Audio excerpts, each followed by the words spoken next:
Blog Talk Radio.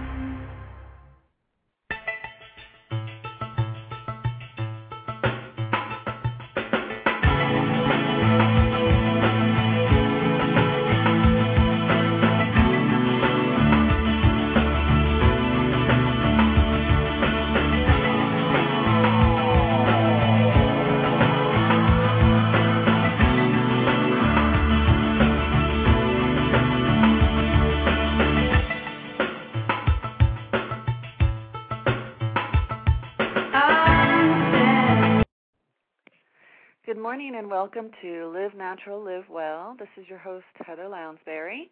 In just a moment, I'm going to be bringing on Ed Begley Jr., the environmentalist, activist, author, and so many more things.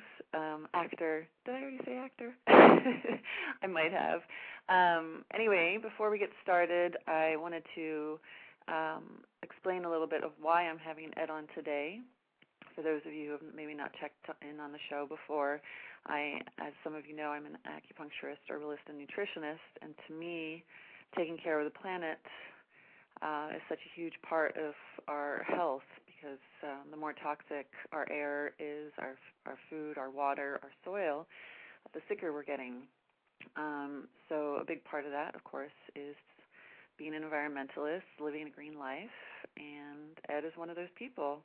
If you have any questions or concerns about what we talk about today and you're worried about your own physical health because of maybe some of the side effects of medications you're taking or the water you're drinking or just being exposed to toxins in your workplace, I can help with those things. And the number to call for that is 310-259-5165. That's 310-259-5165. I do phone consultations as well as see people in my clinic in Santa Monica. For those of you who want to call in and ask Ed some questions, the number is 347-884-9533. That's 347-884-9533. And let me see if this is Ed. Good morning. Good morning. Hello? Hello? That was not Ed. I don't know where he is, so hopefully he'll be calling in shortly. So I guess while I'm waiting for him, I will talk to you a little bit more about how living a cleaner life can make you healthier. One of the statistics I like to bring out for people who think, it's not that important that I do anything to help save the planet, help live a cleaner life, conserve water, conserve energy, is the fact that cancer numbers are through the roof now. 1 in 2 men are getting cancer and 1 in 3 women. Let me see if this is Ed. Good morning. Hello?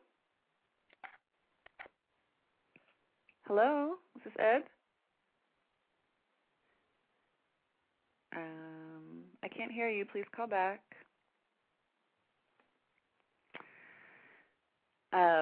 So yes, cancer rates are through the roof, and I think one of the main reasons for that is the pollution that we're inhaling, we're drinking, and also in our food. So for those of you who are not eating organic produce and animal products, I really encourage you to at least make some gradual changes in that department. I know it can be a little more expensive than non-organic products, but I always say that treating cancer is very expensive. It's something like $50,000 for a round of chemo and radiation, but it is treatable, it's preventable. So if you have any concerns about that or history of cancer in your family,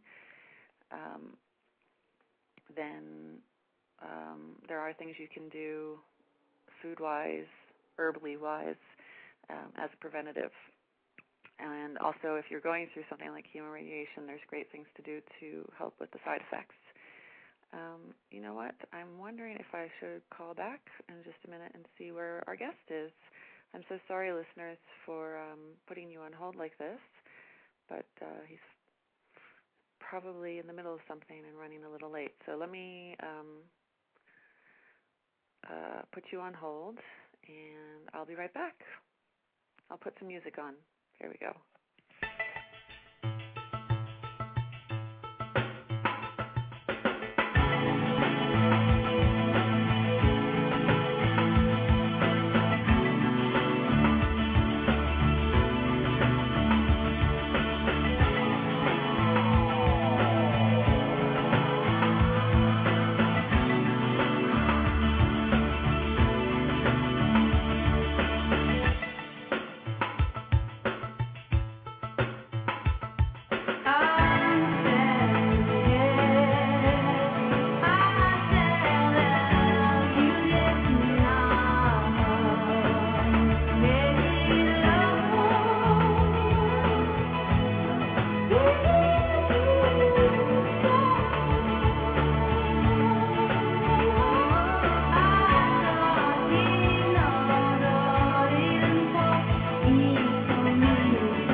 I do apologize for that, listeners. There's been a technical difficulty, but Ed should be calling in any second now.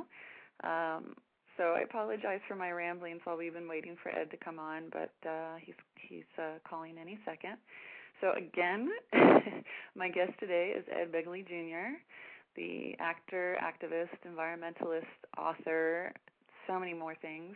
He's dedicated his life to helping to save this planet, and I'm glad to have him on today. Good morning, Ed. How are you? It's so nice to be here. I'm sorry about the confusion with the number. I'm really happy to talk to you now. Yes, I am too. I'm glad I found you. Me too. Yes, thanks for coming on today. I know you're a busy man and have a lot going on. Well, we're all busy doing good work, and thank you for spreading the word about sustainability and that sort of thing. And I'm looking forward to speaking to you.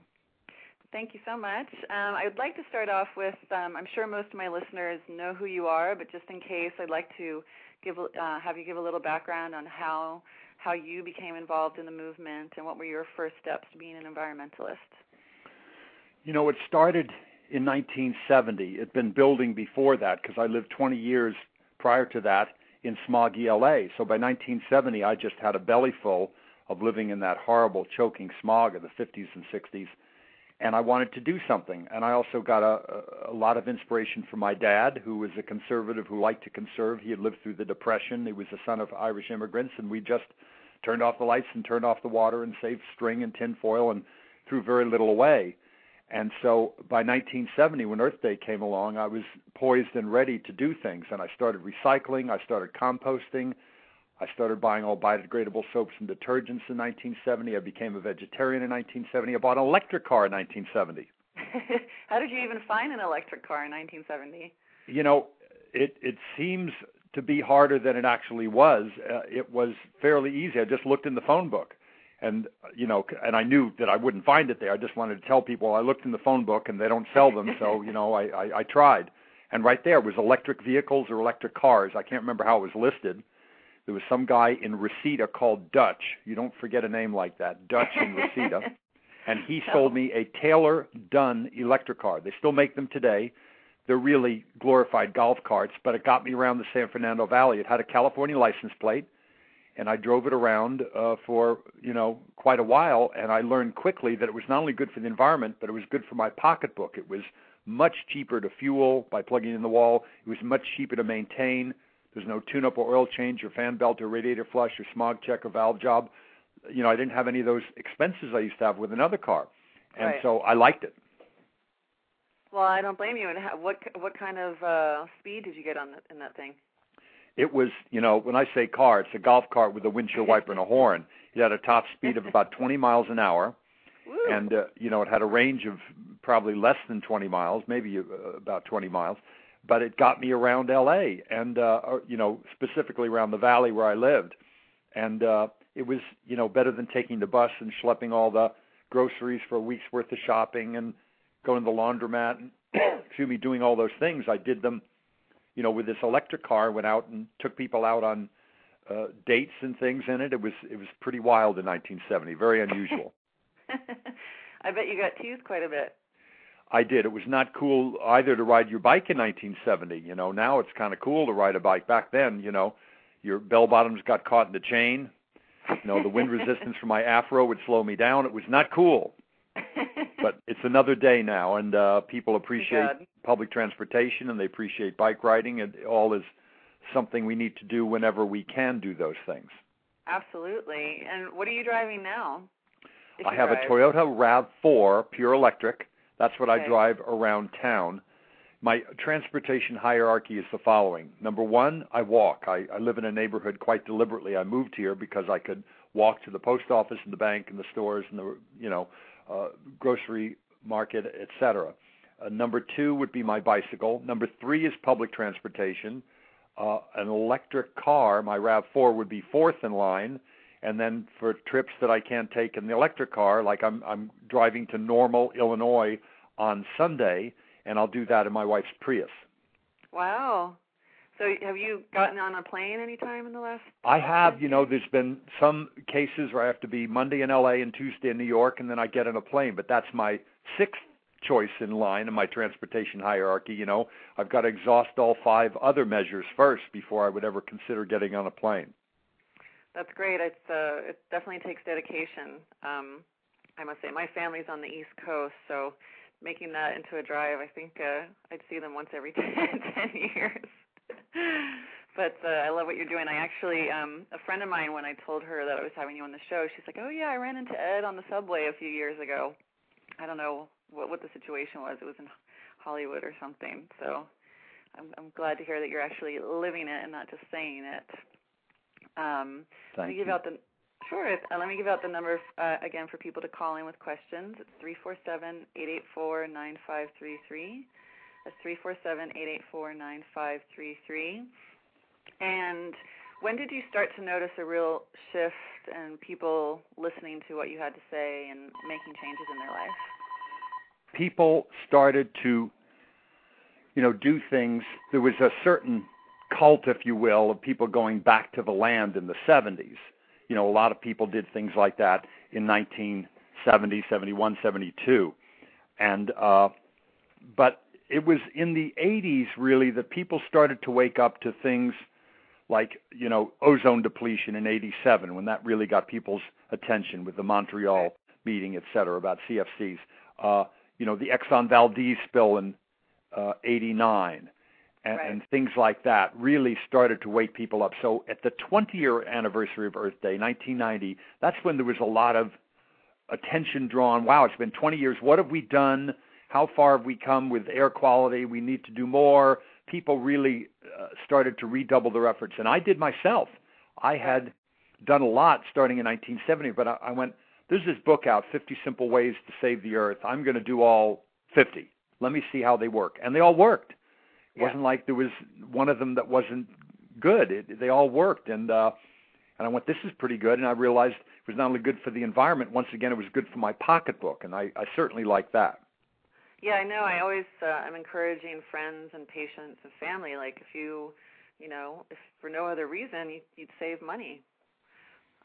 Save money on your grocery bill, your gas bill, all of it. So if nothing else, if you're not motivated by the fact that our planet is very sick, then money does talk. Yeah, and the important thing is to do it in the right order. That's what I did in 1970. I didn't go broke, get into debt buying solar panels I couldn't afford in 1970, which were hugely expensive back then. I did the cheap and easy stuff, recycling, composting, public transportation, bike riding, lowering the temperature, in the winter, raising it in the summer on the thermostat, doing those cheap and easy things right away, and I instantly saved dough. And I suddenly had more money available to buy a solar oven, let's say. And I bought that and cooked some of the meals in that, saved more money, bought a rain barrel, saved some more money on my water bill, got attic insulation. And finally, after 15 years of doing it, a decade and a half, then I bought solar for the first time. But still not solar electric. That was too expensive for me. Yeah. I bought solar hot water on my home in '85, and that produced savings very quickly. And then I bought a wind turbine in '85. That still gives me checks every year and puts out many homes worth of clean power every year. And then 1990, finally, when I said previously I redoubled my efforts, I bought solar electric, and that was very expensive in 1990. There were no tax credits, no subsidies, so I did it for the love of it. I did it to support the then fledgling solar industry, and now I own these panels, have since 1990. I finally went into profit in 2008. So it took me that long with no tax credits to break even, but now I'll have them the rest of my life. My kids will have these panels in the system. Exactly, and I can't wait for the day. I live in a condo now, and I'm hoping to buy this year. And one of the first things I want to do is have solar panels put on and have a compost and organic garden in the back. Great. So, good way to go. I sure like it. I'm going to have delicious broccoli, carrots, onions, stir-fried from the garden today. I've got artichokes. I've got lettuce. I've got so much food, and I don't get all my food from there, but I probably get about 25% of it from the property, and I have a very small lot. I have an 8,000 square foot lot. That's not a big lot by any means, but I use every square foot with fruit trees, with vegetables, with all kinds of fruit and vegetable, and I cure my own olives. Whatever you can do to be self-sufficient, I think it's a good thing to do. Well, that must keep you busy. It does, and I like it. It's what's that? Does anyone help you with the garden, or is that? Yes, I finally got some help. I've been going so much, doing all these speaking engagements and doing, other acting jobs that I got this wonderful guy, Chris Houchin, the quiet gardener, and he helps me with the vegetable garden, and boy, does he do a good job. Yeah, it sounds like you have delicious meals probably every day, which is from your garden. I do. Sorry about that. I do have delicious meals every day. There's always something growing here. There's always something in season. There's avocados, or there's oranges, or there's figs, or there's tangerines. There's always something. Yeah, we're pretty lucky in Southern California that we can have all year round local great produce. And where are you exactly? I'm in Santa Monica. Oh, great. Yeah, so close to about 10 blocks from the beach, and love it. I love Santa Monica. The beautiful ocean air there is so good. Yeah. You have so much healthy air coming to you every day. Yeah, and Santa Monica's doing a lot. Like, they've banned styrofoam here, and there's all these solar panels up to help light up the streets now. And yeah, you guys are visionaries. You really are. Yeah, so hopefully it'll just keep going. And my own step into the green movement was I started experimenting with vegetarianism when I was 14, and I started reading the impact on the environment in that regard, eating animals and what it did to the rainforest, and that's what first opened my eyes to it. And this was in the mid-'80s, and I'm so glad I never looked back, like just moving forward. Well, that's the way to live. It certainly is a good way for me to live. I've been a vegetarian now since 1970, and I'm 60 years old, and I still ride my bike up these steep hills in L.A. every day, and I feel great.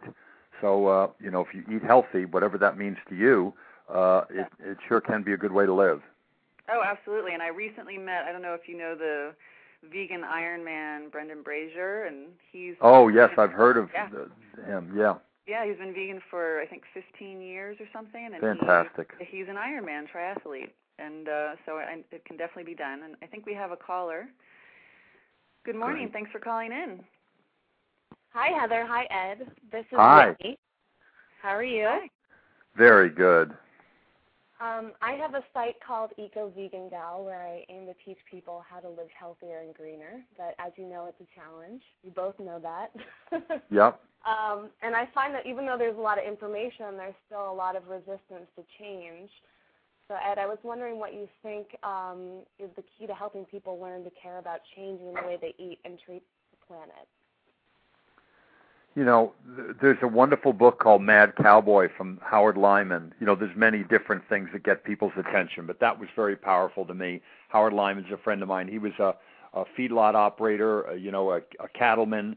He had a lot of cattle. He was a rancher, and he got very sick, and he changed his diet, became a vegan, and he wrote a book about it. And it's very powerful when you see the way cattle are raised today. It's different than this nostalgia that we have. Oh, the cow lives a wonderful, happy life, and then you take its life the way the Native Americans did, and and pray for the cow. It's nothing like that.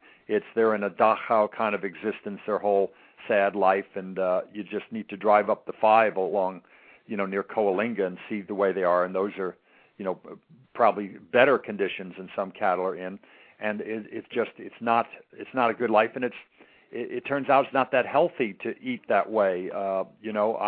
I really like a plant-based diet, and I found things that work for me now. I love to cook. I love spice. I love seasonings. It's not just steamed vegetables and rice. It can be quite flavorful, and there's wonderful restaurants now that are all over the country, all over the world that serve the vegan fare. But Mad Cowboy, I would recommend. That's a good book by Howard Lyman, and Glenn Mercer wrote that. It's very, very, very, very good book. Excellent. Thank you. Thanks. Whitney, did you have any other questions for Ed? Do you feel like that book applies also to environmental change? It definitely does. What Howard says, and I think he's correct, the fork is the most dangerous weapon we've ever held in our hands.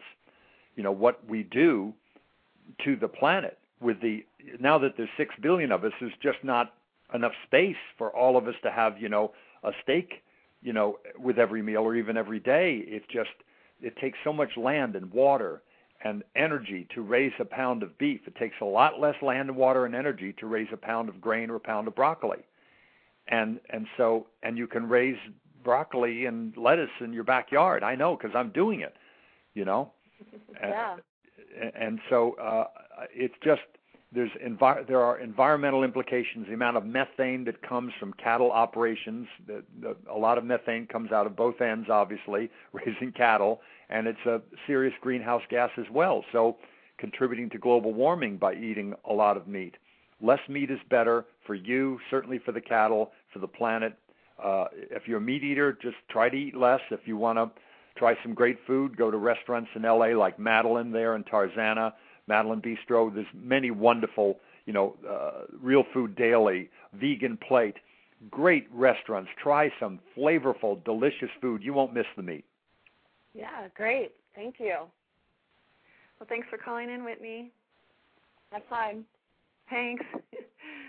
That was a great question. Yeah, Whitney has this really great blog where she goes around interviewing people who've done what you're doing and dedicate themselves to a green and vegan lifestyle. And I think it's definitely hard. I know a lot of people who are in the environmental movement who just can't make that commitment to cutting back on their animal consumption, and it breaks my heart. But I see it's changing in that regard too. Like more vegetarian and vegan restaurants are coming out. I'm sure since you've been doing this much longer than me that it's even more obvious to you.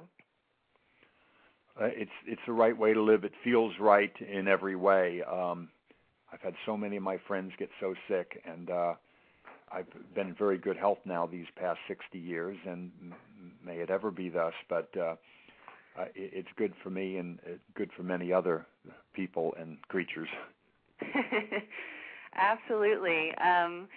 So what do you say to people who either are non-believers in global warming or just like, oh, I don't have the time, I don't have the energy? Because I definitely hear that a lot as well, and I try not to lose hope. And since you seem so positive about it, like what advice would you give on that regard? There's some people that just are not going to be convinced no matter how you frame the data. This recent ClimateGate thing is an unfortunate situation where some emails are being used to discredit decades of good science on climate change. Yeah. It's like the O.J. Simpson case. Mark Furman said some racist things, so we're going to throw out all the DNA evidence, all the fiber evidence, there's 34 pieces of physical evidence in that case, and it was all discarded because they found a guy that said some wacky things. Now, it's the same thing with ClimateGate. Some guys wrote some wacky things in emails, and so that negates 20 years of good science. But let's agree to disagree. You're not going to, if you're a climate denier, you're not going to believe no matter what I say. Let's do this then. Let's agree to disagree about climate change. Let's do the following. Let's clean up the air in our cities in Houston, Bakersfield, L.A. Let's lessen our dependence on Middle East oil, and let's put money in our pockets by doing it in the right order. Now that you've just done those three things that I hope everybody in America would agree with, clean up the air in our cities, lessen our dependence on Middle East oil, put money in our pockets, you just bought yourself an insurance policy without even wanting to that sits in your back pocket. You got insurance on your house. Now you bought an insurance policy against climate change. And as I said, it's not term insurance, it's a whole life policy because it has value. You've done those three things: less dependence on foreign oil, clean air, money, because you did it in the right order. You didn't run out and buy solar panels you couldn't afford. You did the home energy audit first. You got your house to use less energy. Before anybody ever gets a solar panel or a wind turbine, I want to stop you right now. Don't get one today. People go, what do you talk about? This is Ed Begley. I thought you believed in that stuff. Of course I do. I want you to first lower your consumption so you know what size solar system that you need or wind turbine in your house. Get in there, and once you have a home energy audit, you can do it at your own rate, whatever you pick, and you're going to pick the low-hanging fruit first, obviously. You put up the weather stripping. You put in the energy-efficient light bulbs. You'll do, whatever attic insulation you can afford. You get an energy-saving thermostat. You do all the cheap and easy stuff first, and then you'll have money to maybe, after a short period of time, replace your heating and air unit if it's old and inefficient, and on and on. And then perhaps you're going to get a solar electric system or something, or solar hot water. But again, I'm recommending people do it exactly the way I did it, cheap and easy first, and then you move up. Right. Those are great ideas, and I always tell people too that your medical expenses will go down by eating healthier and having less of an impact on the environment. So no question. So all these people who are going in debt and bankrupt because they're sick, making those lifestyle changes will also help them be healthier and save them money that way too. Yep, definitely. Yeah. And let's talk about your home. You mentioned a few things that you're doing. Do you have a next step in greening your house and making it sustainable, or is this as far as you can go living in L.A.? A very good question, and you've caught me at a very interesting time in my life. I have taken this 1936 energy-efficient home, this 1,600-square-foot home, as far as I can. I bought it, many years ago. I was a single man living in it for quite a long time, and now I have a wife and a child, and she's going to be a teenager soon, and we're sharing one bathroom. My wife keeps saying, want to do a remodel, and we were thinking about that. What we've done is we bought another home in Studio City. I'm going to sell this home that you've seen on Living with Ed that I've lived in since 1988, and I'm going to green up a home from the ground up. It's going to be a totally passive solar design green home. I've done everything I can with this 1936 home. I'm going to do maybe save a wall or two or three and really do a home with a very different configuration, big thick walls with straw bale or SIP, structural insulated panels. I'm going to do big rainwater catchment, like 15,000 gallons of rainwater catchment, and on and on. I'm going to do everything I can with a new home and show the other important aspect of how we use energy. Doing a renovation is important, but what about new construction? What can you do with new construction? And that's what I'm going to do with this home and make it even greener than the home I'm now in. That's so exciting. I'm actually interviewing someone. His name's Mike Gottlieb, who's renovating a house that's going to be the first platinum LEED house in Los Angeles. It might even be California, but it's taken over 3 years because the process has been long and hard, but well worth it. And I'll make sure you get the info on that later. But it's in Pacific Palisades, and he's, it's a huge dedication. It's, every little bit and piece has to be as low as a carbon footprint as possible, and so I'm excited to hear that you're doing this as well. You must love the valley, huh? Or are you just so used to it? Or yeah, I'm used to the valley. I certainly love Santa Monica, but it's still out of my price range to move there. I've never been the leading man. I've been a supporting actor and made a totally fine living, but I just can't afford a place in Santa Monica, so I'm going to stay in the valley and sell this wonderful home to someone who wants a green home, and then move. It's going to take me a year probably to, make a fully green, LEED certified home here a mile east of where I am, but I'm going to do it and show that, you can not only green up an existing, but I can make a new green home. Well, that's exciting. So you've already gotten the property?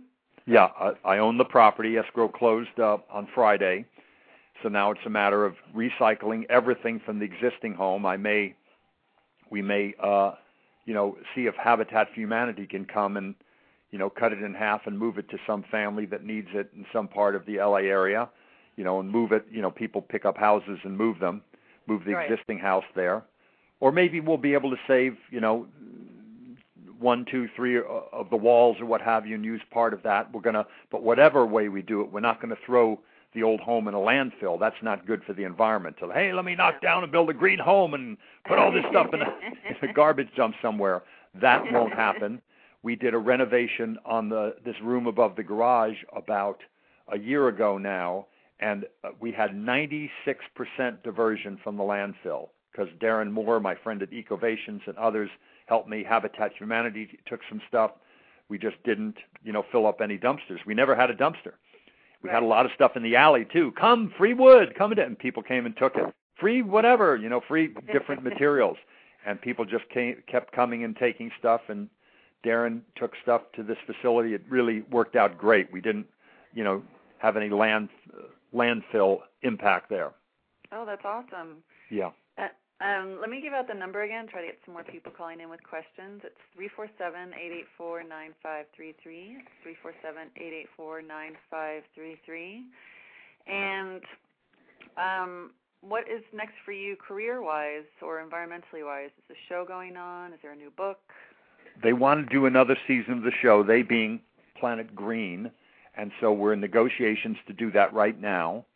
And, we've done 3 seasons already. And it's airing right now in reruns on Planet Green, and let's see if we can work something out and do a 4th season. Wow, that's so exciting. Yeah. Oh, you know what? We have another caller. Good morning. Great. Thanks for calling in. You have a question for Ed? Hey, Heather, it's Zen. I've been so excited to talk to Ed. I can't even stand it. Oh, hi, Zen. Thanks for calling. Nice to talk to you. Hi, Ed. I actually met you at Kodak Theater. I was one of the tour guides over there when you came over and had lunch with us. I remember. Tell me your name again. Zen Gray. That Z is in zebra, E-N? Yes. Zen, how nice to talk to you again. Thank you. That was a wonderful day there at the Kodak.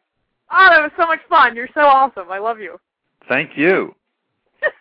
I was just listening to you talk about working on your new home, and now I'm a fitness professional full-time, and I just wanted to say that they have cardio equipment that you can plug into generators so you can create up to 100 watts an hour just from just working out. That's great. What's the name of that company? Well, there's a bunch of them out there. I think they just have like Jim Green or something like that. And I've got emails from these guys, so I can send them over and stuff. But there's a bunch of equipment out there that's now been fitted to fit with, we're all getting on cardio equipment and biking and doing ellipticals and all this stuff, we might as well take the energy that we why waste that energy? That's what I decided back in 1990 when I put that exercise bike, when I plugged it into my batteries for the solar, and when I ride that bike, it generates power. Yeah, it's awesome. And it keeps you young. It does. It's absolutely. Working for me. Well, you look good, Ed. Well, bless you. You're very kind to an old man. Just saying. Yeah, so they have lots of equipment that's doing that around the country now, which is very exciting. So more people are jumping on board. So. Yeah, it's great. Yeah. Well, thanks for calling, Zen. Did you have another question for Ed? No, that's all I had. I just wanted to say how much I love you, and it was so great to meet you, and I'm excited to see, what else you do with your new house. Thank you. I'll keep you posted. Hopefully we'll be filming it all for Living with Ed. Love it. Thank you. Thank you. Okay, have bye. a great day, Zen. Yeah, I just recently, speaking of that, I just recently interviewed, David de Rothschild. He built the boat out of recycled plastic, the plastique. Oh, yes, I know him. I helped him a little bit. I funded their efforts a bit early on, and I think they're just great. Yeah, it's definitely great. And they have bikes on their boat that generates power and also helps to keep their muscle tone up in their legs, but along with solar panels and all kinds of stuff. But I really like the idea of exercising for your energy. Definitely. It's why waste? It's there. It's, something we need to use. Are you on your bike every day? I do ride every day. I don't always ride on the exercise bike. I've loaned that to someone. I loaned it to Deanna Cohen and Jackson Brown. She's an artist, and she has it hooked up in her gallery now, her art gallery. So when you ride it, it turns on a light to see the art. It's very clever. Oh, cool. She's turned it into a the work gallery? of art. What's that? Where's the gallery? Her gallery is in the Hollywood area. Oh, okay. I'll have to go check it out. Yeah. Because I think isn't he a Topanga guy, Jackson Brown? I know he has a ranch up, near San Luis Obispo up there. Oh, okay. In the Central Coast, and they have a place in town. I haven't been to the place in town, but I've been to the ranch. It's beautiful. Oh, I bet. Yeah. And let's talk about your product line. I know you have some non-toxic cleaning products. Do you want to share that with people? I do. It's a line of products called Begley's Best, trying to do in my small way what Newman's Own does in a very grand scale, have good products and give a lot of money away to charity. And I've been able to give away tens of thousands of dollars, each year. Past few years, we've given a lot of money away to different charities, environmental charities, people-related charities like the Midnight Mission downtown, and animal, C3s, animal, rights groups and, groups that, Humane Society that help animals. Oh, that's great. I didn't realize that the money went to a charity. I've been buying your products anyway, but that's good to know they're going to a good cause. Yeah, what we say on the label is 5% of sales, not profits, because profits could be nothing. You can manipulate that any way you want. 5% of sales go to these variety of environmental, animal, and people charities. We didn't do that last year. We did not give 5%. We gave basically 100% of the sales because I'm funding Begley's Best with other efforts, with speaking engagements and different acting jobs, even what have you. The money goes in the Begley's Best Corporation, and then the corporation can donate to the foundation. The foundation gives all its money away to these different groups. And so rather than 5%, last year it worked out to be 100% of the sales of Begley's Best. That's awesome. I love that you really walk the walk. Well, thank you. That's one of the main reasons I wanted you on today. If you can explain to my listeners who might not have seen your products yet, can you talk about what some of them are and what they do? We have 3 products. One is a spot remover, all-purpose cleaner that's really good for spots on clothing, spots on carpet, just general cleanup and what have you. It also comes in a concentrate. So those are two of the products, one ready to use in a spray and one 64-ounce concentrate. Then the third and final product is a glass and surface cleaner. And so those are the three products we offer. I've been looking to find, a good non-toxic laundry detergent, a good this, a good that, and I haven't found one where we can keep the price down and it's really squeaky clean, but I'm still looking. Yeah, I know so many people out there, my family members of mine included on this, that people feel like you can't get things clean without using toxic chemicals, and your products prove them wrong. And I'm a big fan of like 7 Generations products. And they're great. Jeffrey Hollander is a hero. What he's done with his company to have all these wonderful products and to help so many people, give so much to charity. That's the way a corporation should be run. He's doing a great job. Oh, absolutely. I'm actually hoping to have, maybe not him, but someone from 7th Generation on the show at the end of the year. So we'll see how that goes. Great. So I don't know if people realize that a lot of these products that are toxic, they also test on animals, and I'm thinking that maybe if people knew that more, they would be less likely to buy them. I know when I see a friend has Tide in their house or some Procter & Gamble product, I let them know. And sometimes they listen, sometimes they don't, but I think that motivates people as well. Yeah, you're not only keeping things clean in your house, but you're having impacts elsewhere. And certainly when we talk about, as I just have in the show, sealing up your house, making it energy efficient, you really, really don't want to be using a bunch of toxic cleaning products or have carpets that off-gas toxic elements, or you want to have a very clean home if you're going to make your home very energy efficient.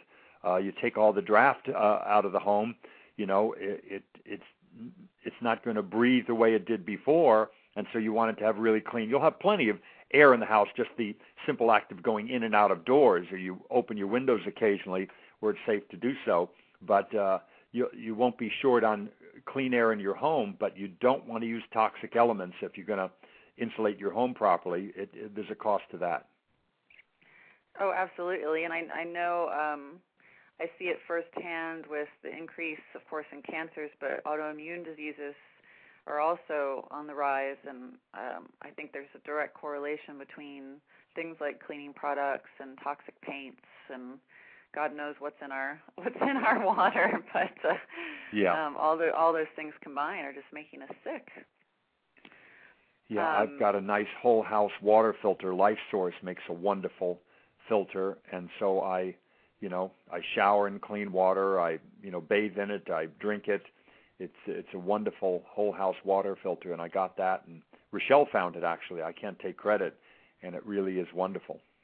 Yeah, I was actually going to ask you about that because there's such a huge controversy with water these days, and I know, I personally, of course, don't like to drink bottled water, but L.A. tap water, even with the filtering system, most filtering systems, is still really unhealthy. Like pharmaceuticals don't get filtered out, and I was going to ask you about what you were using and what you know about if it filters out pharmaceuticals as well.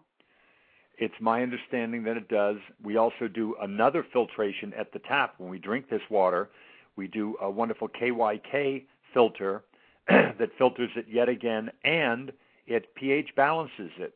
So with the Life Source whole house water filter and the KYK pH balance, it also has another stage of filter in it. I really have very clean water that we've tested. It is absent those pharmaceuticals or a lot of other toxic things that might be in water. Right. Oh, that's good to know because I know for me it's such a hard call of what do I do, because I want clean drinking water, but in LA it's pretty much impossible unless you invest in a good filtering system. Do you know how much they run approximately, or any idea on that? The Life Source filter, I think, is somewhere around $3,000. It's a whole head, so big as a water heater. It's a large filter that you would put out near your water main somewhere, and that is a considerable investment, but it's well worth it for what you get out of it. You're going to have very clean water, and bottled water is super expensive. Yes. So, and then you've got all the plastic bottles and what have you, and the BPA's that come from plastic, sitting in water for a while. I really like the Life Source. It's a bit of an investment. The KYK is much cheaper. That's a countertop model. That's just a few $100s. KYK makes a wonderful water filter and a pH balance piece of equipment. So I would check those out. Life Source or KYK, kangaroo, yellow kangaroo. Okay, great. That's good to know because I have spoken to someone with the Plastic Pollution Coalition, Manuel, and he didn't have an answer for me. So I keep hoping I'm going to get someone on who knows. And of course, you had the answer. So thank you for that. Thank you. Yes. And so what's up with you with books? Is there any books coming out? I have a relatively new book now, my second book, Ed Begley's Guide to Sustainable Living, and that's doing very well. It's a much more detailed book than the first book, Living Like Ed, that had a lot of tips and rudimentary stuff about the environment. Now there's a lot of detail about doing a solar system on your house, putting up a wind turbine if you live in an area where that's legal, et cetera, et cetera. So there's a lot in it. But first of all, we always start the same way. Before we get into solar or wind, conserve first. You want to do a full home energy audit, see how the patient is doing, get a full physical of your house, and once you do that, then you can go on to some very healthy choices. Once you've done, like a full physical today, you get perhaps some blood work, perhaps an MRI, ultrasound. You do lots of different things. With today's energy audit, it's not like the old days. They just kind of poked around. They get an infrared camera. They do a blower door test. They do duct blasting on your air ducts. They really test everything with good equipment, and you really know where you're leaking and where you're not. And then you can make some smart choices and fix it for minimal investment in many cases. Right. Oh, those are great tips. I like that everything's easy to follow because I know so many people who are just starting to think about and make some changes in their footprint. They feel overwhelmed and starting off with those basic things. I always suggest to people start off by trying to buy food that's local instead of from halfway around the world and see how it tastes. Yeah. There's a good start right there. Buying locally, buying organic is important. It always has been important to me. But buying local is of equal importance. The carbon footprint of so many foods traveling halfway around the globe. It used to be a lot of people farmed in this country, and there was a lot of local farms, and now the average distance food travels is 1,000 miles, and we need to support our local farmers in Oxnard and Camarillo and all throughout and Chino Hills and all kinds of places where people are growing fruits and vegetables. It's important to support the local farmers. Oh, absolutely. And you know what? Let's see. We have another caller. Good morning. Thanks for calling in. Hi, I have a question for Ed. Great. Ed, I'd like to know what you think is a good, economical, but environmentally friendly way to insulate the attic of an older home. One very economical way to go is cellulose. They blow in cellulose. It's recycled newspaper, basically. It's ground up. It's treated with borate, so you don't have problems with pests and what have you getting funky on you. And so you can put that up in your attic. If you want to go the extra distance, it's really good insulation. It's a recycled material. Is UltraTouch. It is from Victor Insulation or anyone like that. UltraTouch is a recycled denim product. It's made from recycled blue jeans. So UltraTouch is another good way to go. And then you're staying away from the fiberglass and all that stuff, because that fiberglass, is bad to breathe. It's, makes your skin itch and what have you. I'd stay away from fiberglass as much as possible. And, but whatever insulation you can afford, do it. Cellulose is pretty cheap, and recycled denim costs a bit more, but it's worth it. I paid the extra money for it, and I really love it. It's the best insulation I've ever had. It's really super thick, and it insulates very well. Well, great. Thank you. I'll look into both. Thank you, buddy. Thanks for calling. So I wanted to go back to the organic thing for a minute because I've also had this dilemma. A lot of products out there that come organic are still packaged in plastic, and then the non-organic version of it is in glass. And I don't know which is better environmentally, but if you had any thoughts on that. I mean, I've done some letter writing about some of these companies. You would think if they're going out of their way to make things organic that they would use glass, like just something as simple as ketchup. But it's impossible. Yeah, I would. If I was just a local company and just selling locally, I would put my cleaning products in glass. But then to ship glass around the country, and it would break a lot, sadly, the way people ship things. It's a sad fact, no matter how you pack it. They regularly are breaking the plastic stuff, too.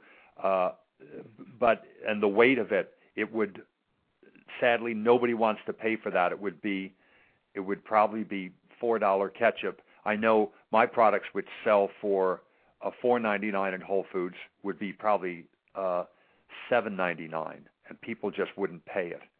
They really don't want to pay $4.99. They want to pay less. They want to pay, like for Formula 409. They want to pay Procter & Gamble very cheap prices for that stuff. There's, some people will pay for a 7th generation product, but they have such volume they can buy their bottles and their sprayers and do their stuff, for so much cheaper. And so my stuff is a little more than 7th generation. I'm $4.99. I think 7th generation is $4.69 or something. So it's if it's a local thing, if you're making maple syrup and just keeping it local, then glass is great. But when you start shipping it around, people don't want to ship glass anymore. And those that do it, you got to charge so much money, nobody wants to pay it. And you've done a wonderful. Wow, I did it in glass. And you got a warehouse full of stuff. Yeah, it's sadly it's frustrating. Well, I'm now working a little bit with this company called BDP Plastics that does all compostable plastic from food sources, mostly food waste. And I'm wondering if they can make something for cleaning products. I'll look into that and get the info to Lucas if that's the ones I tried before. Didn't work for the following reason, and it makes sense when you think about it. Composting breaks things down. To have something sit in the shelf for just 4, 5, 6 weeks, the cleaning product breaks it down. It leaks through the bottom. It starts to disintegrate the bottom. You want it to disintegrate in the ground, and it will with moisture, which is in a cleaning product, and other elements. So just the process of it sitting on the shelf, it eats through the bottom, and then you got a very upset grocery manager, and they don't want your products anymore. Well, that wouldn't be good. Well, anyway, I'll look into it because I know they've been testing things out and trying to develop a product where a liquid can stay in for an extended period of time. So I'll look into that for you. That's great if they can do that. I don't know. The only thing that worries me, and you'd have to do some testing on your own to make sure. If it will hold the, like a cleaning product liquid that is, something that is going to eat at things anyway, I don't know how it would ever break down. Right. But, maybe there's some way that something that happens, I'm willing to hear about it. Technology. We'll see where it goes. But it's they're doing food containers and utensils and bags, and they even have, I like this a lot, they have feed bags for like horses where it's so safe that the horse can bite right into the bag and they'll metabolize it with no harmful side effects. So yeah, that kind of stuff is great, and those compostable, forks and knives and what have you, and the plates and made out of corn starch and all that stuff. That's great. Yeah, those things definitely work because you don't need them to sit 6, 8, sometimes 30 weeks on a shelf somewhere. You don't know how long it's going to sit in the shelf when people buy a case of the product. It doesn't always sell in the first month. And so if you're doing something like, something that's going to have a quick turnover, all that stuff is great for that. Yeah, absolutely. It really is perfect. Yeah, well, we're on our way. I know I've noticed, at least in my neighborhood, most places that offer takeout or that have a deli are switching to the compostable utensils. So yeah, and the compostable containers for the food instead of the styrofoam, all that stuff is great. Yep. So we only have a couple more minutes, so I'd love for you to, if there's any last-minute stuff that you'd like to say or give info out for your websites so people know how to find you and find out more. Oh, thank you for that. Yeah, it's you can go to edbegley.com. That's EDBEGLEY.com to find out more information about the environment, about my products, or go right to the company itself, begleysbest.com. That's BEGLEYS, Begley's Best, BEST.com.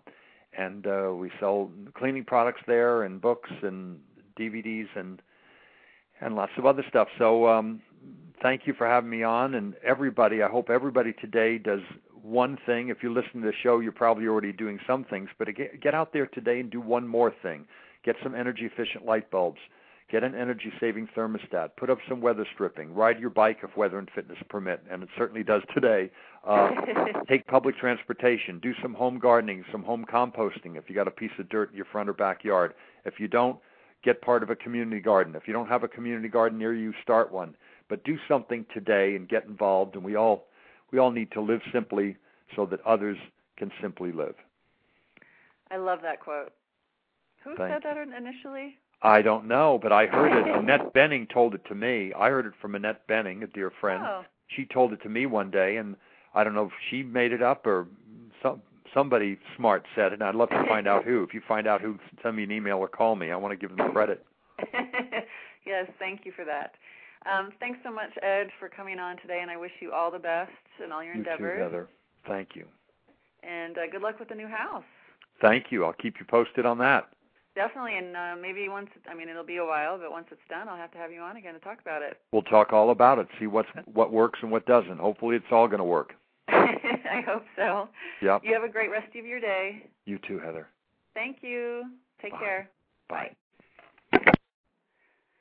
So thanks, Ed Begley Jr., for coming on today. That was a great show, and an hour definitely wasn't enough. And I apologize again for the technical difficulties at the beginning of the show. Next week, I am not having a show, but the following week, I am having on two guests. First is Stephen Anson. He started a company that does all-natural sodas sweetened with agave, and I am not a fan of sodas, regular sodas at all. They're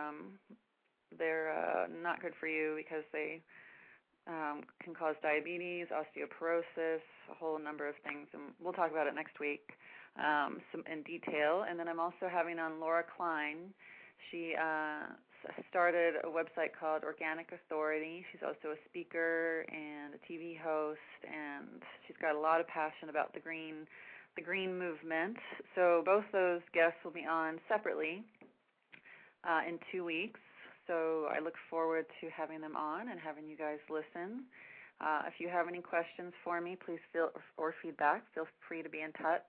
And if you're interested in making an appointment with me to help you get healthier and live greener, and I know Ed and I talked a lot about being vegetarian and vegan, and if you're interested in making that transition, I can definitely help you with that. If you don't live in L.A., I do phone consults as well. The number for that, my office, is 310-259-5165. It's 310-259-5165. And have a beautiful, healthy, sunny rest of your day. Take care.